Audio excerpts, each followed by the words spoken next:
Hey guys, this is the Actor's Guide to the End of the World podcast. My name's E-Kan and Rían. We talk about acting in Hollywood in a way people understand. My name's Rían Kelly. What's up, buddy? How are you, man? Doing all right. Happy New Year. Happy New Year. And follow us wherever you find your podcasts, Apple, Spotify, YouTube, Substack, and on all social media at Actor's Guide Podcast. Also, this is the first episode for us of 2025. We made it to another year, guys. That's 2 years this podcast has existed in. Wait, 2 years or 2 months? 2 years, technically. But don't mind the 2 months. So, on the show for today, the California AI bills, a handful of them that we talked about in a previous episode, start this week. So we're going to get into a few of those. Also, the Golden Globes are here. They happen this Sunday. We are actually recording before the Golden Globes. Glaser is hosting, so we're going to talk about that. We're going into the holidays. It's the new year. We're going to talk about New Year's resolutions. Do we like New Year's? Do we think it's incredibly overrated? Strong opinions here on that as a night, let me tell you. Resolutions, are they shite or not? Don't lump me in there with you, Larry David. I'm okay with them. Maybe we have a few resolutions of our own that we're going to share. And if you're not into resolutions, maybe we can talk about reframing it and making it work for you. And now, a word from our sponsor. Meet Life Double. You've heard of a body double. This is a life double. Hand over all the tedious, boring parts of your life to a trained actor and no one will be any the wiser. Want to call out sick from work? Guess who's ready to step in and do the job? Did someone say promotion? It's time for your yearly physical? Well, now, who's jacked? You want your coworkers to think you're cool? Pay a little extra for a stunt double and now you can fall from a third-floor window onto a moving garbage truck. Life Double. You reap what we sow. Life Double is not liable for loss of job, pre-existing health conditions, or horrified stares. One of the AI bills that we discussed in a previous episode, California 2602, prohibits the use of vague, unfair, unethical contract terms, and it'll stop the unregulated production, use, and distribution of digital replicas of their likeness. This bill is covering any actor who's working a job in California. For those who are not aware, digital replicas are basically if an actor works a job, they give consent to being scanned using AI. If you're shooting a scene and you're doing the script as written, they could use the digital replica to recreate a version of that scene that's fairly close to the scene that's written. Now, this is where the contract comes into play because it would need to be fairly similar to the scene. Otherwise, they would need your consent and they would need to inform you specifically of how they're going to change it. So it's giving a lot more rights and a lot more protection to the actors. So this is supplementary to the SAG AI exactly regulations. But this is going to cover all actors in California. So it's a big deal. It's covering non-union actors as well. Some might ask, well, why is this only California? Exactly. And that's exactly what we need to be asking our local and state governments. Why is this only California? Atlanta, yeah. Atlanta's not big on unions, though, exactly. Right? I mean, now, if we're going to have all these regions bustling with Hollywood productions, well, we're going to have to ask ourselves, are they going to eventually protect their actors? Yeah. I know we talk about AI a lot, but it does seem to be a very, probably the most existential threat, I think, to this industry at the moment. Right. You know, and something to think about with contracts, and I feel this way about any contract. These contracts are meant for when it goes bad. It's not meant for when the marriage is all rosy and peachy keen. It's actually trying to protect what might happen later on down the road. It's not for a rosy marriage. It's for a possible divorce in 5 years. Now, I know that's negative and skeptical. No, but I don't think that's negative. It's there to protect people. It's worst case scenario stuff. And you just don't want people to be taken advantage of. So this bill takes effect this week. We're going to keep an eye on it. If you have any stories of knowing an actor who's gotten scanned already or anything like that, please email us, actorsguidepodcast@gmail.com. We want to hear all these stories because that's a way for our fellow actors to stay informed. So also, the Golden Globes are this Sunday. This is recorded before the Golden Globes. We'll talk about it the next episode. And Nikki Glaser is hosting. It's actually the first woman host to host the show by herself. I mean, she's obviously one of the hottest comedians of the last year, so I'm really interested to see that. Also, if people remember, Golden Globes was the show that Ricky Gervais did a run for a while, and that was a very particular thing that was polarizing, but it was kind of great to watch. I mean, he was freaking hilarious. You know what I mean? It was very entertaining. Yeah, he did it 3 times, I think. I hinted that we might be live streaming. That is absolutely not going to happen. I'll tell you that. I will be paying attention to I'm in New York right now. That show is probably going to end at midnight on the East Coast. I'm not going to be live streaming it. And then Rían is, let's see, that will probably be ending at 5 a.m. for him. I actually will probably, if you want, live stream it, but it'll just be me snoring. Like, my friend in college used to go home when he was, like, after a night out, when he was drunk, he would go home, and at the time Big Brother was new and that was on, and he would go home and watch them sleep to help him sleep. So he would go and watch them in the Big Brother house asleep, and then that would help him fall asleep. So we could do something like that if people can't sleep. Wow. I didn't realize that Big Brother actually showed a lot of footage of them sleeping. I think there was a 24-hour feed. I didn't watch it, but there was a 24-hour feed, I believe, where you could watch it at all times. It was bonkers. That's kind of I don't know brilliant. if you ever watched Big Brother, but I didn't. No, I didn't, but I know of it. I knew of it. At the time, it was huge news here. Everybody was talking about it, and it was controversial, and people got kicked out of the house. And, hey, I mean, they were ahead of the times. Do you watch reality TV? Anything reality that you watch? I mean, I did watch way back in the day, Real World, Survivor when it was new.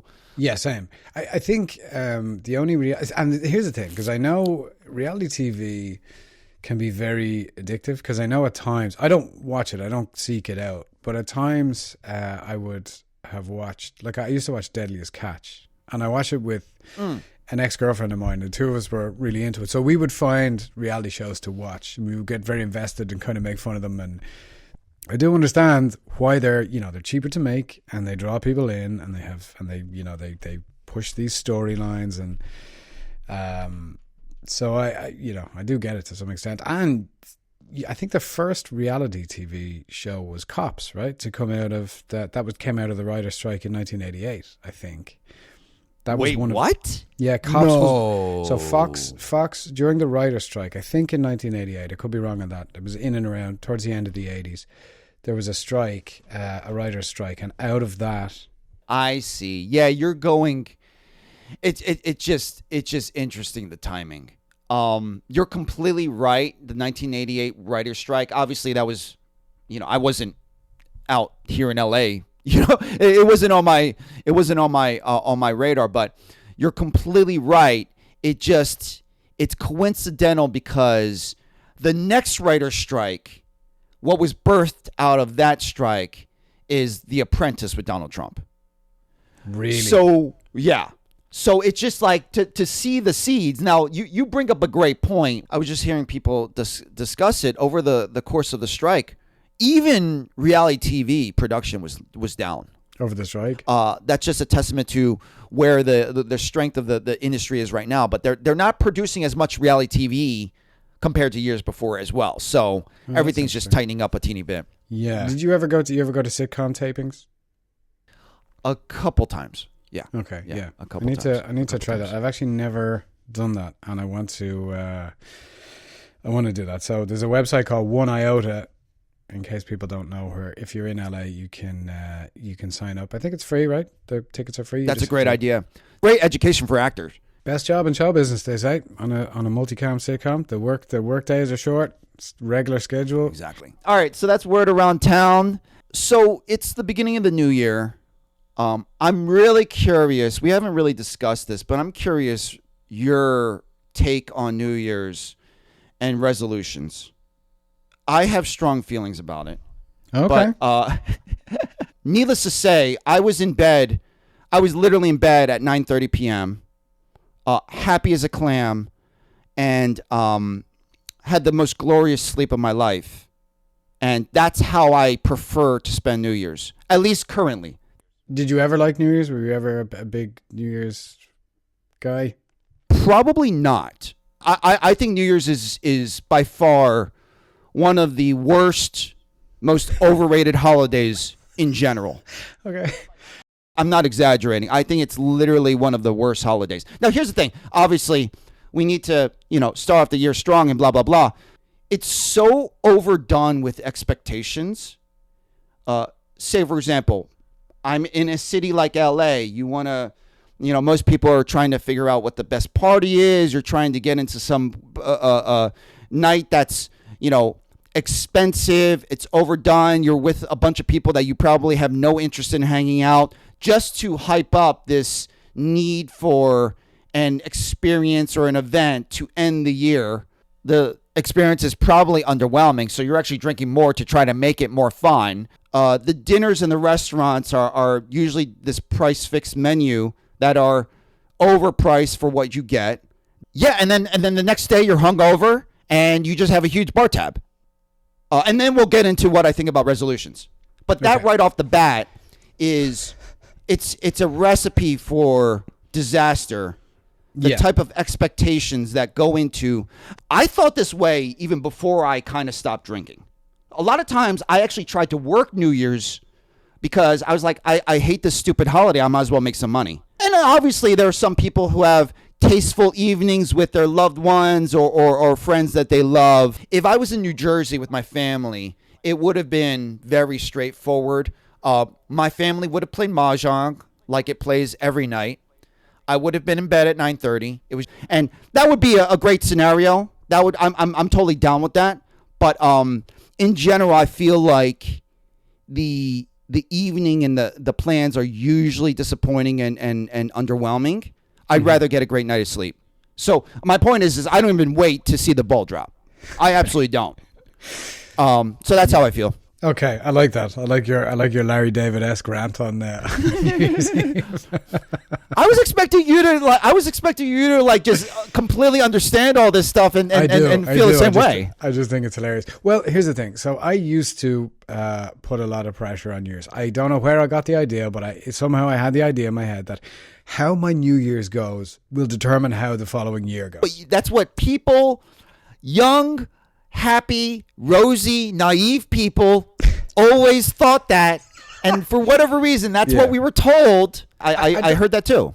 I don't know if I heard it or if I just assumed it or if that's just a feeling that people get. It's like the new year, you're going into the new year. And it was never about celebrating the end of the previous year. It was about going into the new year with something. How's this new year going to be? So I did feel a lot of pressure. Also, when I was drinking, did I enjoy New Year's? No, because it was always a kind of a letdown. I always wanted it to be amazing, but it wouldn't be, or there'd be crowds, or I'd get too drunk, or whatever And then on top of it, you're hungover the next day.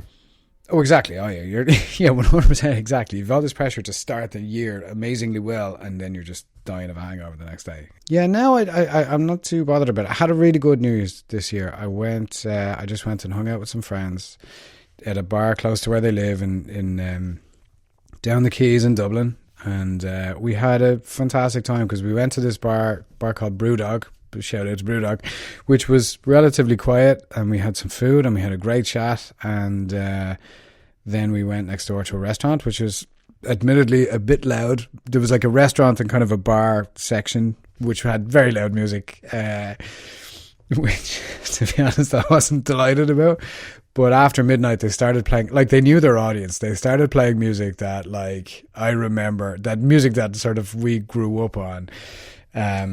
A lot of the sort of dance music of the late 90s, early 2000s. So there was a lot of that. Okay, so this is great. I was actually going to ask you what a New Year's looks like in Ireland. Now, obviously, me as a silly American. Noted. When Dublin goes out and celebrates and goes out on the town, I've heard mixed stories as far as how hard they go.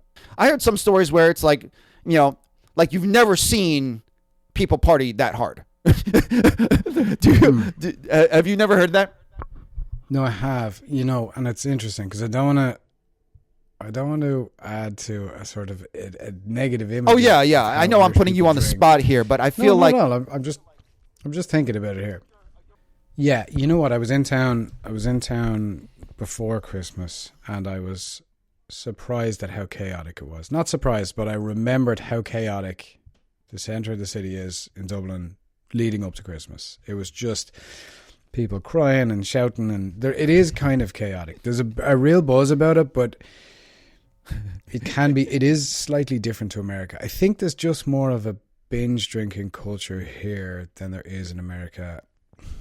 Is that true? I don't want to be unfair to Ireland either, because like there is a very negative stereotype of how Irish people drink, but right, having worked in bars in America and having spent a lot of time in Ireland, in bars as well, it does feel it looks a lot the same. There is a slightly different feeling here. Also, the pubs in Ireland close quite early, so everybody's sort of out on the street at the same time, and that can be problematic. Oh, I didn't realize that it closes early. What like midnight?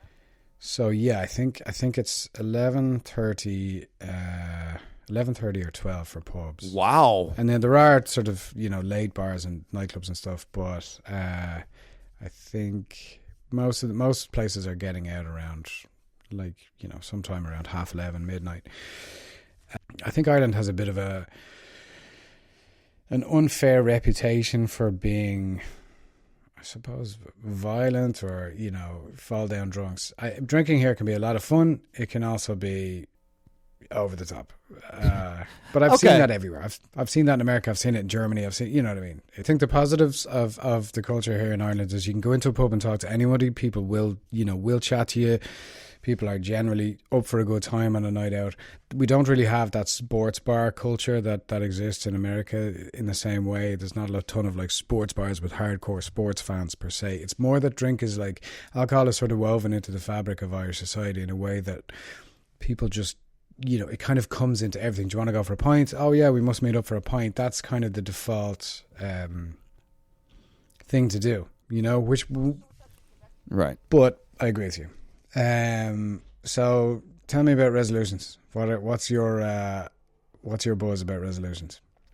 It felt silly that you're going to come up with this grand proclamation once a year at the beginning of the year, and you look around and you see most people don't follow through with the resolutions. It felt like I wanted to say to myself, I want to make big decisions and take risks, and I want to do it more often, as opposed to waiting for a special holiday and do it once a year. So there's a million reasons why I was like, this just feels cheesy. And on top of it, I thought it was the most overrated holiday ever. So that being said, I have no problem dedicating a work ethic or passion to something. I just didn't need the fact that you needed to hype it up and call it a resolution or a New Year's resolution just automatically turned me off, where I was like, you're just putting so much expectations onto it. For me, it's just going to be another Tuesday. And then I realized, I'm trying to figure out where that's a little too cynical and what I can do with it. And I'll get into that. But yeah, I understand that. I understand that. I think people, I'm trying to think. I'd love to talk to somebody who does make resolutions every year and sticks to them. I think the trope is like the common theme is that, you make resolutions and then you break them. I personally don't anymore. Don't make resolutions. I think I used to, but I think for me what it is like, if I'm making a big sweeping resolution, I'm trying to live in the results of having done that resolution. You know what I mean? If I'm like, I'm going to go to the gym every day, but I'm looking with a sort of a result in mind. And I don't think that's never really worked for me personally. So I think now, the way I sort of approach my day-to-day life now for the past few years is I try and do little things every day. You know what I mean? That give me that sort of stack up and give me the life that I really enjoy. So in that sense, also specifics don't necessarily work for me either. Like I'd heard people for a while say, talk about vision boards. Oh, you should make a vision board. You should do this. You should do that. And I tried it, and I found that if I focus on a specific thing that I want, I get so caught up in the details of that it's not helpful to me. I just real quick, I think that's a great point, and I just want to add, you're locked in, focused on one specific detail, and you might be blind to the other amazing things that could happen that you didn't see or foresee, and you're locked in on this one detail that you put on your vision board 5 years ago. Yeah, and it takes me down a rabbit hole because, you know, I'm like, oh, this is my dream house, and I'll put up a picture of my dream house. But then I get caught up in the little details of it. Okay, well, I'll have to do that. Okay, if I have this house, well, then I probably need a driveway that goes here. And literally, I'll get caught up in the mundane details of it, and then the benefit of it is lost. I wonder how many of us really know what we actually want to do. Do we really know what that perfect life of ours is in 10 years? I would guess, because I don't trust that I know what I wanted to do in 5 years. I didn't even foresee what was going to happen with, you know, creating this kind of stuff. I there's so many things that I don't even know what's at the other side of the rainbow. Right. But I think when I try and predict how anything will go, or when I think about the future, or I am wrong 100% of the time. Because even if it's close to what I thought it might be, I'm still way wrong. So I think the idea of, I don't know. I'd love to talk to someone who has done vision boards very successfully, or who that kind of works for them. It just doesn't work for me. And another couple of things which I robbed from Emmett, or Emmett, you know, sort of imparted to me, was like the idea of people wanting something but only seeing the lack of it. You know, I want this house, or I want this life, or I want this job, but only seeing the lack of it, and then living in the kind of lack of that. I don't think that helps. And also the idea that, like, it's okay to want things, like, but it's when you need them, I think that's when it starts to get problematic. And he gave me this analogy. I was like, it's like, if you have a big audacious goal, pick it like a destination, and then treat the journey like a GPS, like assuming that you will get there. Just never doubt that you will get there, but just sort of, the route's going to change and traffic will happen and you'll be rerouted, and would just be okay with all of that stuff. So, you know, I try and be okay. I try and live in that uncertainty now and enjoy it. So if I'm hyper focused on this outcome, I want this type of house, I'm sort of missing the journey along the way, you know. I'm kind of missing my day to day. So what I do now is I try and deal in feelings, and I try and cultivate those feelings every day. I don't want to sound too, this is not meant to sound preachy or hippie dippy in any way, but like, I just, you know, I have a sort of a daily routine that I stick to now, that I haven't deviated from in a couple of years. Like, I don't miss a day of this thing, where I sort of do affirmations, and I'll do like meditation, I'll do some affirmations. I'll try and just generate that feeling every day, so I can live in the feeling of, you know, compared to the amount of work that I'm putting in, the benefits far outweigh it. Like, it's no problem. And the thing is, because it's rooted in feelings, I enjoy it. I look forward to it every day, because I get to, like, feel great in the morning and go, oh, I get to sort of explore feeling like this every day, and that's enjoyable in and of itself. So it's not really about, I want this job, or I want this role, or I want this amount of money, or I want this house, or I want my life to look like this. It's kind of trusting that all of that stuff will happen in the right way at the right time, but just living in the sort of feeling of enjoyment of it, and the feeling, you know, I was saying to some people the other night on New Year's Eve, like, it's the feeling of, like, you've already won. Like, don't worry about it. It's all a win. Everything, all the stuff you get to do is a win. You know, not I have to do this, but I get to do this. Right. I'm not too far off of what that is. That also reminds me, it sounds very Atomic Habits by James Clear. The fact I was that, going to bring that up, actually. Yeah, okay, great. So you're aware of that too, where it's just small things repeated could make huge waves later down the road. But you were able to find a daily routine of these small things, and it was more the consistency of how much that impacted your life versus you know, a perfect resolution that you just popped out. Absolutely, and it's not based on that. I did read that book more recently, because I was kind of I was like, okay, well, how can I expand on this? I do this every day, and I don't know where this sort of routine stuff came from. It wasn't any one thing that said, oh, do this. Once I started to feel that way, I was like, well, I want to hang on to this. I want to cultivate this feeling. I don't want to, once it, I talked about it before, like it was a breakup and then things sort of changed for me, and I had this better sense of self and this sense of freedom and this sense of joy that I hadn't had. And, but it became more about, okay, well, how can I feel this every day? Because this is what I want in my life, and it wasn't about a specific outcome. I did read the James Clear book down the line, and it made sense. I didn't follow it per se, but the ideas of it make sense to me. You found something without needing a result or putting pressure on it.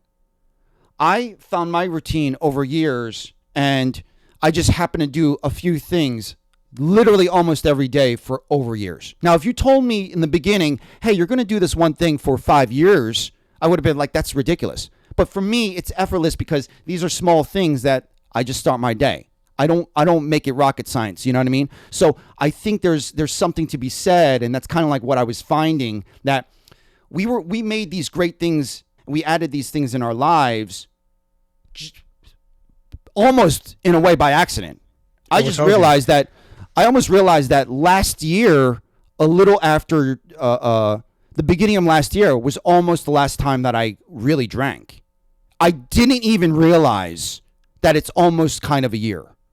So, like, my point is for me, it wasn't like a grand decision. It was like, hey, this feels all right. Let me just kind of keep it doing. I know that obviously our stories are very different, but that's just one example of me falling into morning pages with Julie Cameron.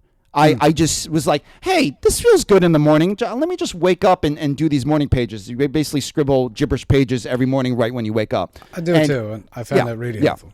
Yeah. Exactly. So I think that's kind of something that I want to highlight because I feel like that's helpful for us to see similarities. The fact that, hey, this is kind of like what I was saying where, maybe great things that we add to our life don't need huge, perfect, final expectations or result in mind. It's all perspective really for me. Like my perspective can shift and I can get very negative and down on myself. Or my perspective can be amazing and I can feel grateful and I can feel connected and I can feel all this joy. It's really how I look at it. The circumstances don't change. It's just how I feel or how I choose to see it. And that is and I think it just takes repeated. It's daily work for me. You know what I mean? And I say work, like I enjoy it, but it is a daily application. So it does require some level of, I suppose, discipline. Now, also the going back to the original thing, you're doing it daily, and you're not treating any day differently. Versus it's January 1st, and you feel a need to come up with a large arching, decision for your life or your year. No, because that actively doesn't work for me because I've tried that and it doesn't work for me. No, I realized my relationship with resolutions was actually kind of giving me a way out, and I didn't figure out how to make them work for me. If you told me that, say, Tony Robbins came up with a great exercise to make changes, or maybe we read something in Atomic Habits, if you told me any of those things, I very well could have given it a shot. But instead, it's wrapped up in a cheesy New Year resolution, and it was very easy for me to poo-poo it. The wrapping actually threw me off. I'm going to make a grand proclamation here. And I'm not going to call it resolution, but I'm going to make a grand proclamation. More grandiose, no? I know, right? For those who don't know this, my sister's an art teacher. I have tons of art supplies at my house. I have canvases never touched. I have an easel, a beautiful easel, never touched. I have not painted a drop in years, waiting for the perfect time. I'm going to use up all my paint this year. You could easily find a resolution online, say, hey, this year I want to paint a painting. And I feel like that's not going to work for me because the entire year I'm going to try to perfect that one painting. So I reframed it and I said, all the paint in my house that I got gifted to me, I'm going to use it. I'm going to use it with reckless abandon. I'm going to use it without expectations. It's not going to be the Mona Lisa. I literally am giving my permission to use up all my paint. I think that's great. Can you use it in any way? Can you use it in... Can you go to like a PETA protest and like throw it on a fur coat? Is that classed as... No. I actually, I don't think that counts. Okay. I think this is an opportunity where I was resisting and I wanted to figure it out and I needed to trick my brain. I'm not just, I feel like I'm like most average people where we think we're rational most of the time. And a lot of the time we might be living in fear of resistance. From our previous conversations, like the one that we talked about, like I decided out of a whim to start creating for YouTube and whatnot. I'm not interested in the 98% where I think I'm right. I'm more interested in the 2% I'm wrong. And I want to see what the other side of that is. I love that. I love that. And I'm not particularly anti-resolutions. They just don't work for me. I think they're like by their nature a good thing. I know that we're making resolutions sound grand. The New York Times did an editorial. They were saying, hey, this person happened to be really into resolutions. They gave tips. Make it measurable, make it realistic, and it's something that you want to do.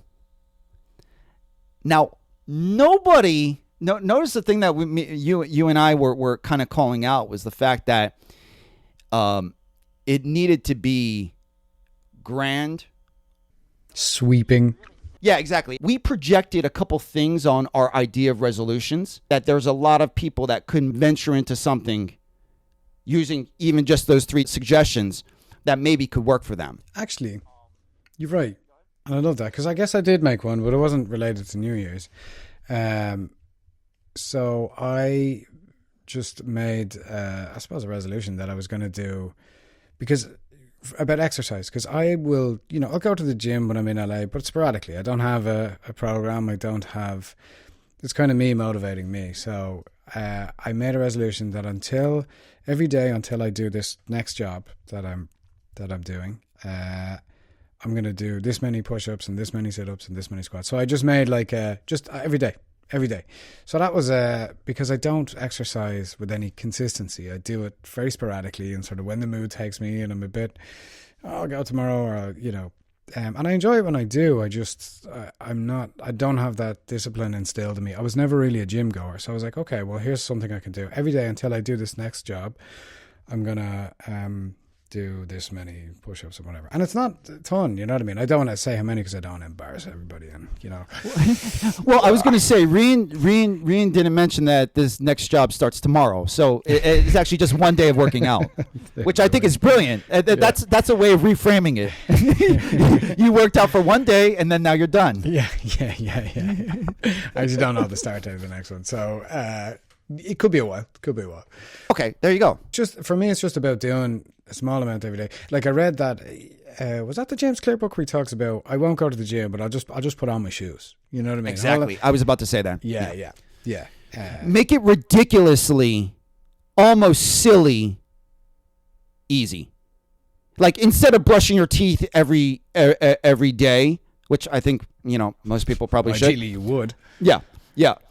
Brush half of your mouth every day, and then you're going to be like, well, that's just kind of ridiculous, and then you'll end up brushing your entire mouth. Okay, so it's like going to the gym and doing 2 minutes. I'm only going to do 2 minutes, and then you're 2 minutes in, you're like, all right, I'll do, whatever. Yeah. I don't want to sleep on this whole one. Something that you want to do. This is not something that you were guilted into doing, something that you actually want to do. Say, for example, I could have chose, I want to travel more. Okay, that's a good goal that most people have. It didn't spark the fire in me, or there wasn't enough danger in that. I'm actually going to Egypt in April. What? Literally going to Egypt. I know, literally Egypt. Nice. It just happened. I'm very fortunate. I won't say too much, but my sister started a foreign study program for her school. Guess who's going as a chaperone? Social media videographer. Who will you be chaperoning? How old are these high school kids? High school kids. Yeah. Do not get them into trouble. Yeah. Don't lose anybody. Don't get anybody into trouble. I know. So we don't know who's going to be watching over me. But that's besides the point. We'll figure that out. But my point is I could easily said, okay, everyone wants to travel more, and I wouldn't say this is a resolution. I'm going to travel more. It didn't spark any danger or fire in me. What sparks danger and fire in me is I'm going to use up all that paint. I don't know how it's going to do it, but I'm going to do it. I was going to say that I have another resolution for you. This is going to challenge you physically, emotionally, spiritually. I was going to say your resolution should be you watch The Substance. This is your resolution. What if I hate the substance? No. You're gonna hate it. No, I know you're gonna hate it. It's gonna tear. Okay, let me throw this out there. apart. I think it's going to challenge your delicate Irish sensibilities. And you and me have similar tastes in movies. Marinate on it. 2026. How you doing, guys? Welcome to our podcast, The Actor's Guide to the Substance movie. So, hidden gems. Do you have one? Are we ready to do hidden gems? I don't. I might recycle the 1 iota thing for people who don't know about that. So funny. I was going to call you out. I was going to say that was a good one. My hidden gem is something I talked about earlier, as it often is, because I don't even know I have a hidden gem until I say it out loud. But it's the website 1 iota. That's the number 1 and iota, iota.com.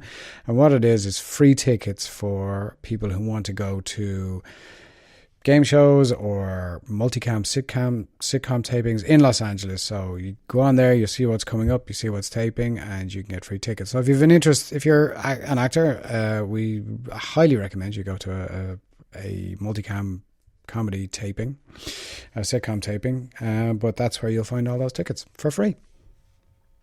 Nice. Yes. So for my hidden gem, I'm going to do this because it's timely. We've been talking about award season for a while, and award season is actually coming to a close soon. I didn't realize I actually should have found this earlier. This is a website I'm going to put in the show description. This is the master treasure trove of screenings. There's a website blog that has every studio's screening. Focus Pictures, Disney, Warner Brothers. Good God. I always forget, but I do it when I'm in New York because I get to bring my sister here. My last week in New York, I'm literally seeing a movie every night. There are multiple cities. If you're in LA, New York, even some screenings might be in like Australia. It's all over the place. So you can check out that website. What's the website? Awardswatch.com. It's a long link, so I'm going to put it in the show description. But it's Awards Watch. This actually says 2023, 2024, but it doesn't matter because they actually still use the same websites for this year. And that actually brings up another great point. There are some films, specifically a couple A24 films, where with your SAG card or Guild card, they'll actually give you a ticket to the movie in the theater. Oh. So that's kind of cool too. So that gives a little more flexibility because you could do that on your own time. Anyway, so that's my hidden gem. Hope you guys enjoy it. Good jam. Hope you guys can check it out. That's it for our show. Thanks for watching. I hope you had a brilliant New Year's. Whether it was quiet, whether you were in bed at 9:30 like E-Kan, or whether you were in a too loud bar like me. Exactly. All right. See you guys. See you guys. Well, thanks for watching, guys. If you like what you saw, maybe give a like, maybe subscribe. It helps people find the podcast. Also, if you didn't catch last week's episode, it's right over here. Don't worry. We'll wait.